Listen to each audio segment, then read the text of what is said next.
Good morning all of student. मैं Pramod Kumar Gupta, chemistry teacher, आपका online class में स्वागत करता हूं। बच्चों, मैं क्लास 10 की केमिस्ट्री का एसिड बेस और साल्ट नामक चैप्टर को पढ़ा रहा था, जिसमें आप लोगों को मैं लेक्चर 4 दे चुका हूं। आपको मैं पिछले टर्म पर लेक्चर 3 में क्षारों के रासायनिक गुण के विषय में बताया था। आज मैं बच्चों जल का वियोजन के विषय में और जल के आयनिक गुणनफल के विषय में बताऊंगा। बच्चों चलते हैं, देखते हैं। यहाँ आज का टॉपिक है जल का वियोजन, डिसोसिएशन ऑफ वाटर।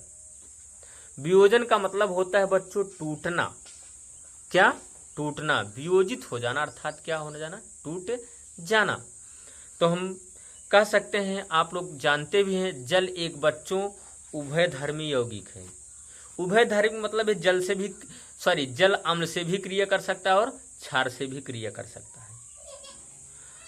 और बच्चों यह अति अल्प मात्रा में वियोजित होकर H+ आयन अर्थात हाइड्रोजन आयन और हाइड्रोक्साइड आयन OH- आयन देता है।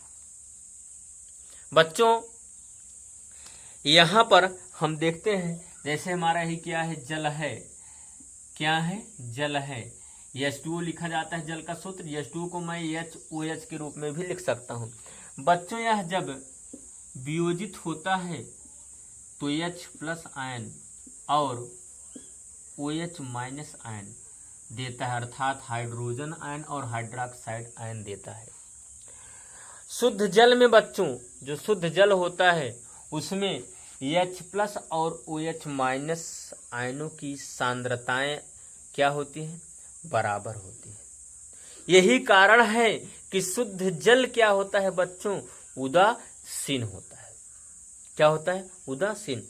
तो बच्चों हम कह सकते हैं, जिस विलयन में, अब ध्यान से सुनिएगा यहाँ पर तथ्य, जिस विलयन में H+ आयन और OH- आयनों की सांद्रताएं बराबर होती हैं तो विलयन उदासीन होता है। तो विलयन कैसा होता है बच्चों? उदासीन। विलयन उदासीन, इसको याद करने वाली इंपॉर्टेंट बात है। तो विलयन कैसा होता है बच्चों? उदासीन। तथा बच्चों अगला टॉपिक है, अगला पॉइंट है, जिस विलयन में H+ आयनों की सांद्रता OH- आयन की सांद्रता से अधिक होती है तो वह विलयन बच्चों क्या होता है? तो विलयन अम्लीय होता है। क्या होता है बच्चों? विलयन अम्लीय होता है, जिसमें H+ आयन की अर्थात हाइड्रोजन आयन की सांद्रता क्या होगी? ज्यादा होगी, अर्थात अधिक होगी। किससे? OH- आयन से। तो विलयन क्या होगा बच्चों? अम्लीय होगा। अगला पॉइंट है, H+ आयन की सांद्रता कम होती है। किससे? जब OH- आयन की सांद्रता, अर्थात हम कह सकते हैं जब OH- आयन की सांद्रता H+ आयन से अधिक होती है तो बच्चों विलयन कैसा होता है? क्षारीय होता है। विलयन कैसा होता है बच्चों? क्षारीय होता है। क्या होता है? क्षारीय होता है। ये तो हो गया बच्चों आप लोगों को यहाँ पर कुछ तथ्य बताए गए कि H+ ion is equal to OH- ion, then solution is neutral. फिर यहाँ H+ ion is greater than OH- ion, then solution is acidic. H+ less than OH-, then solution is basic. आप लोगों को मैंने इतना बताया। अब मैं बच्चों इसी में अगली हेडिंग बताने जा रहा हूं, जल का आयनिक गुणनफल। क्या अभी हमने बताया आप लोगों का जल का क्या बच्चों? वियोजन बताया। अब मैं जल का आयनिक गुणनफल के विषय में बताने जा रहा हूं। ध्यान से देखिएगा बच्चों, आयनिक प्रोडक्ट ऑफ वाटर।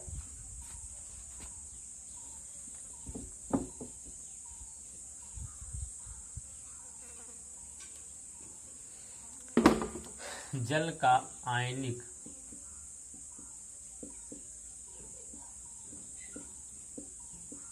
गुणनफल, आयनिक प्रोडक्ट ऑफ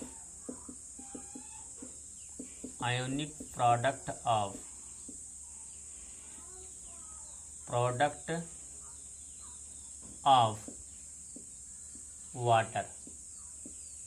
बहुत इंपॉर्टेंट ये भी हेडिंग है, आप बच्चों इसको 11th में भी पढ़ेंगे। तो देखिएगा बच्चों, आप लोग बताया गया जब शुद्ध जल का वियोजन होता है तो मैंने बताया क्या देता है। जब जल का वियोजन होता है तो मिलता है क्या, H+ आयन, और क्या मिलता है बच्चों, OH- आयन। अर्थात जल का वियोजन होने पर हाइड्रोजन आयन और OH- आयन अर्थात हाइड्रोक्साइड आयन सांद्रताएं देता है। तो बच्चों हम इसको मैंने इस तरीके से लिख दिया। अब अगली कक्षाओं में एक आएगा बच्चों, भी आ रहा है द्रव्य अनुपातिक क्रिया का नियम। आप 11th पढ़ेंगे द्रव्य अनुपातिक क्रिया का नियम। बस यहाँ पर इतना ही जानिए कि इस साम्य पर, इस साम्य है, ये पूरा रिएक्शन क्या है, साम्य माना जाता है। तो इस साम्य पर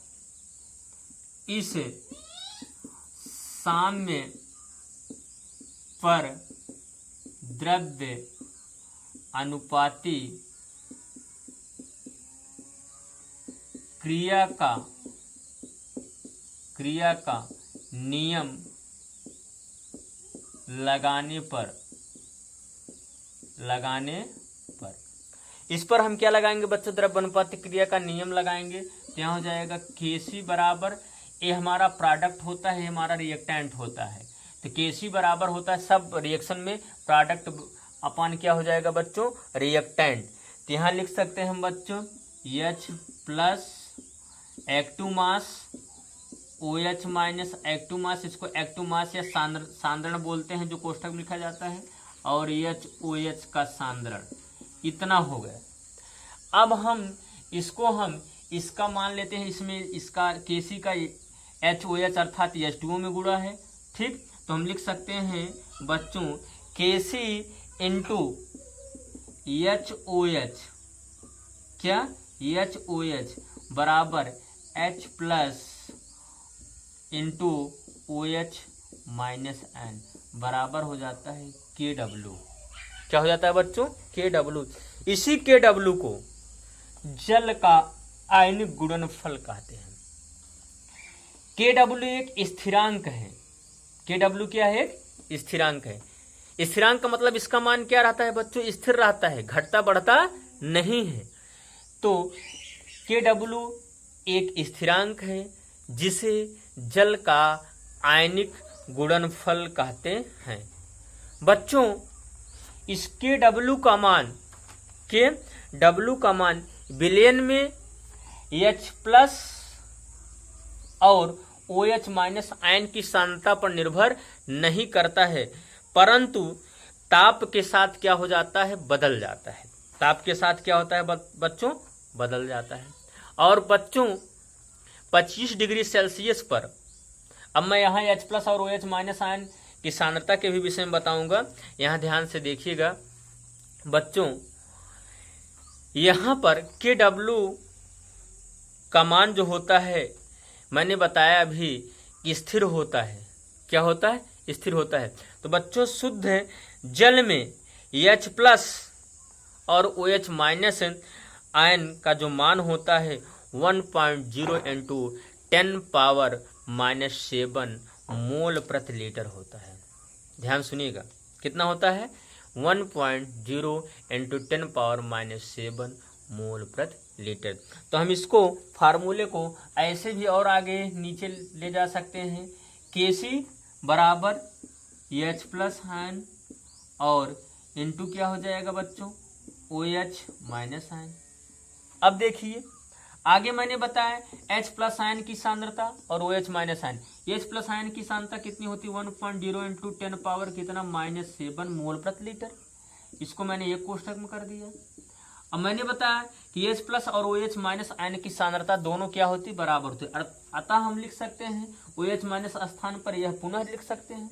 तो 1.0 × 10⁻⁻7 हो जाएगा। क्या हो जाएगा? -7। अब इसको आप जोड़ लीजिएगा, एक एक का गुणा करेंगे 1.0 हो जाएगा। और देखिए 10 और गुणा में घात क्या हो जाती है बच्चों? जुड़ जाती है, घात की गुणा नहीं होती है। तो यहाँ क्या है? -7 हो जाएगा क्या? -14। तो हम कह सकते हैं बच्चों यहाँ पर, सॉरी यहाँ मैंने KC लिखा है, यहाँ KW होना चाहिए। तो हम कह सकते हैं बच्चों KW बराबर होता है 1.0 इंटू 10⁻⁻14 मोल प्रति लीटर। तो जल के अन्य गुणनफल का मान कितना होता है? 1.0 इंटू 10⁻⁻14 मोल प्रति लीटर। अब बच्चों मैं अगले टर्न पर आपको pH पैमाना, pH स्केल के विषय में बताऊंगा। बस आज के लिए बस इतना ही बच्चों। Thank you. जय हिंद, जय भारत।